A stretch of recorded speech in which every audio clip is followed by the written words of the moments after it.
xam nga ay partenariat entre les États fii lañ ko fekk fii lañ koy bàyyi et c'est ce qui laisse même dire que les États n'ont pas d'amis, ils n'ont que des intérêts. C'est parce que dañuy gis ne ay intérêt wax dëgg yàlla mu ngi leen di lié ba nga xam ne dañuy trouver et juger nécessaire que ni dañoo war a entrer en collaboration, entrer en partenariat. C'est une manière aussi de répéter parfois li nga xam ni moom la ñuy wax aujourd'hui dañoo nekk ci benn àdduna boo xam ne on va dire que c'est un monde mondialisé. Qu'est-ce que j'entends par monde mondialisé mooy àdduna boo xam ne dañoo jël lépp restreindre ko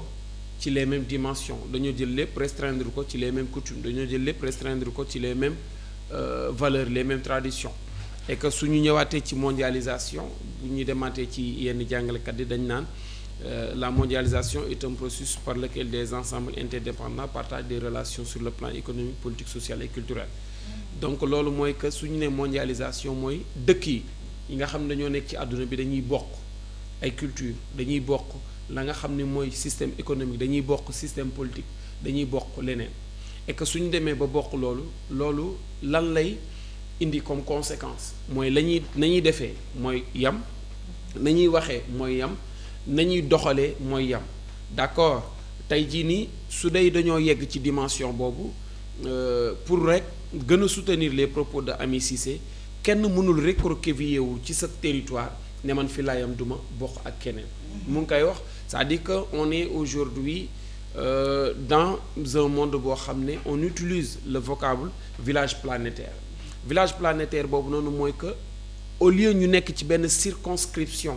boo xam ne elle est délimitée, nous sommes aujourd'hui ci benn circonscription ci benn configuration géographique boo xam ne kenn amatul ay limites. kenn amatul ay limites lépp lu xew fale day xew fi mais lan moo tax lépp lu xew fale dafay xew fi mooy que dañoo nekk ci benn configuration boo xam ne elle est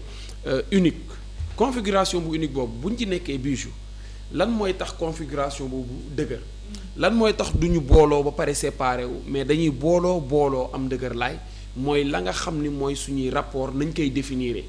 et définition rapport yooyu noonu dafay jàll ci la nga xam ni mooy koom économie dafay jàll ci la nga xam ni mooy culture dafay jàll ci la nga xam ni mooy politique. moo tax soo demee ba ñu demee ba benn jamono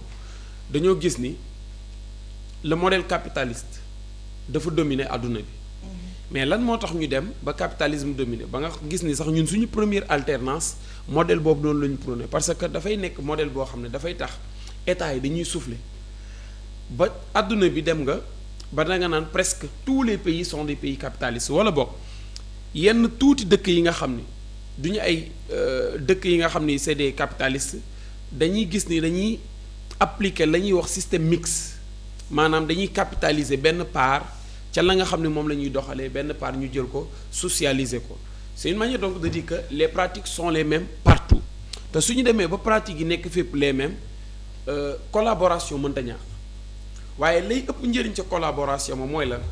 mooy collaboration boo xam ne ñaari dëkk yëpp dañ ciy gis seen bopp wala dëkk ba nga xam ne moo ëpp doole la muy njëriñal beneen dëkk ba néew doole mooy ëpp fuuf këlale la mu koy njëriñal léegi nag pour loolu am. Il faut que mu am volonté il faut que mu am audace ba nga xam ne moom la ñu war a gis ca ci suñuy dirigeants et j'ai bien aimé une partie des dires du premier ministre Ousmane Sonko ba nga xam ni yooyu du wax yu bees mais dañ doon gis ni daf ko doon wax à chaque fois bu doon def ay discours wala bu doon def ay déclarations mooy dafay mettre l'Afrique au devant de la scène pas le Sénégal au devant de la scène loolu benn mbir la ñuy jàngal mooy que ñun suñu développement d'abord ci ñun la war a commencer. suñu développement ci suñu solidarité ci suñu interaction entre nous africains la war a commencer ba pare avant nga xam ne nag dañuy collaborer ñeneen ndax produit bi ñu am matière bi ñu am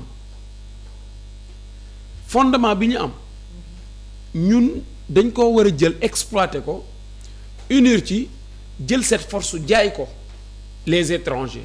de ce fait collaboration bépp bi nga xam ne étranger danañ ko am ak dëkku Afrique dafay nekk benn collaboration boo xam ne dafay fructueuse dañ ciy jëriñoo dès lors bu dee nag am nañ aujourd'hui benn premier ministre boo xam ne dafay dem représenter le Sénégal def tournée économique ñuy xool partenariat yi nañ koy définir de telle sorte que ku ci nekk daf ciy jëriñu là je pense que c'est une chose à saluer parce que la Ami Cissé doon wax nee na ñun dañoo am problème mu 10% ça fait rire mais c'est la réalité. problème mu 10% mooy la nga xam ne yaa ko moom nga définir ci ay contrat mais contrat yi suñ ko définir yow suñu exploité après 10% ngay am au nom de quoi au nom seulement d'une faiblesse boo xam ne dañ ko doon manifester vis-à-vis des étrangers lan la ñu gën lan la ñu ëppalee dara ñun suñu leen ëppalewul ëppale wuñ ñu peut-être développé nañu mais lan moo tax ñu développé dañoo am volonté ñu mën cee lire benn manque de volonté boo xam ne am na ci suñuy gouvernants mais ñun suñu amee les ressources qu'il faut en matière première yi qu'est-ce qui reste matérialiser ko pour matérialiser ko lan la ñuy soxla compétence suñu amul yenn compétence wala amuñu yenn moyens nan la ñuy def ba am ko il faut que ñu collaborer il faut que ñu définir ay partenariats mais encore une fois que les partenariats soient définis de manière boo xam ne dafay rentable pour toutes les deux parties wala sax la muy gën a rentable mu gën koo rentable ci ñu ba nga xam ne la nga xam ne moom la ñuy séentu bëgg faa yegg muy cette souveraineté là mais aussi cette prospérité là et cette justice là ñu mën koo am ci anam bu gën ci anam bu mucc ayib. am na solo ñu mën ko am ci anam gu gën ci anam gu mucc ayib mais professeur lan moo mën a nekk ay enjeu coopération bi nga xamante ni mi ngi dox suñu diggante ak Chine. bon enjeu coopération bi nga xam ne mu ngi dox ci suñu diggante ak Chine benn mooy dana tax ñu gën a am beneen statut international ndax dañ naan si c'est pas Jean. c'est Paul c'est Paul. oui. Kumbaay bañ Sàmbaay Ras. statut boobu nga xam ne mën nañ ko am c'est pour montrer aussi à certains autres pays. oui. que ni ñun sans vous war nañoo mën a dem. et su ngeen bañee ñële nangu ñun ak ñii tamit dinañ dem mais même ak ñii nangu aussi dañ leen war a gëmloo ni que ñun am na ci loo xam ne mën nañ dem même su dee la nga xam ne bokk suñ ko lëkkaloo ak yéen du ñu mën a dem. du ñu mën a dem donc loolu benn la ci enjeu yi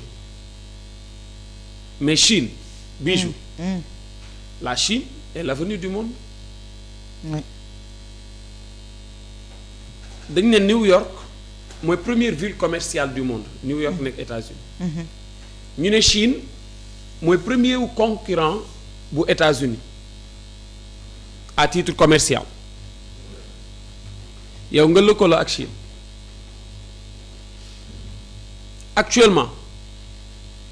bu ñu duggaatee ci chiffres yi da ngay gis ci yu bari économiquement Chine rawee na fa États-Unis bien sûr mais dafa amoon benn processus économique boo xam ne dañ koo laloon ba pare jàpp ne États-Unis dafay nekk puissance mondiale ba ñenn ñi ne c'est en 2050 que la Chine sera la première puissance mondiale da ngay dem actuellement yenn économistes yi ak yenn analystes yi ne la date boobu sax ñu joxoon Chine yeggu fa te actuellement mu ngi assumer statut boobu. ñoom ñu ne ñoo bañ donc suñu collaboration ak ñoom lam ñuy jural ci lu baax. dafa ëpp dafa gën que la nga xam ne suñu collaboration ak yeneen dëkk danañ ñu ko jural benn. d'accord. ñaar est-ce que ci koom rek lay yam économie je ne pense pas. la nga xam ne ñoom am nañ ci wàll mën nañ ko nekk benn expertise en ce qui concerne la mise en place d'infrastructures ak ñoom seen. mën nañ cee gagner parce que bu dee ñun amuñu production boo xam ne locale la. ñu mën koo amal ci yenn infrastructures yi cette collaboration daf ñuy permettre tey jii nii la nga xam ne bëgg nañ ko tabax ñu tabaxal ñu ko wala ñu defaral ñu ko danañ ñu ko defaral gratuitement wala à coût réduit donc c'est des choses yi nga xam ne tey jii nii dafay gën a ñoŋal suñu doxalin waaye aussi objectif bi nga xam ne fixé nañ ko dana gën a mën a tax mu gën a ñu gën koo mën a jot économiquement parlant parce que su dee Chine c'est l'avenir du monde ñu ne kii am na avenir